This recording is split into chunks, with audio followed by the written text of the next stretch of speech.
আমি সুরজ কুমার বিশ্বাস, আশি কালীগঞ্জ বিধানসভার বাই ইলেকশনে একজন প্রিসাইডিং অফিসার। আমি আজকে যে মক ডিলে অংশগ্রহণ করেছি সেটা সত্যি অভূতপূর্ব। এরকম মক ডিল অনেক আগে হলে ভালো হতো, কিন্তু আজকে মক ডিলে 100টা পোলিং ভোট সেটা কিন্তু সুসম্পন্ন হয়েছে এবং 100টা ভিভিপ্যাট থেকে বের করে সেটা গুনে ঠিকই হয়েছে।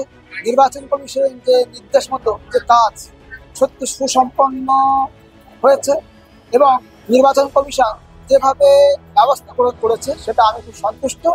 এছাড়া নদিয়া যে নির্বাচন কমিশনে যারা সঙ্গে যুক্ত তাদের সবাইকে আমার আন্তরিক ধন্যবাদ জানাই এবং এরকম মক ডিল যাতে প্রতি শিফটে হয় তার জন্য আমি আন্তরিক অভিনন্দন জানাই নির্বাচন কমিশন এবং নদিয়া জেলার নির্বাচন কমিশনের যারা ভারপ্রাপ্ত আধিকারিক আছেন তাদেরকেও আমি ধন্যবাদ জানাই।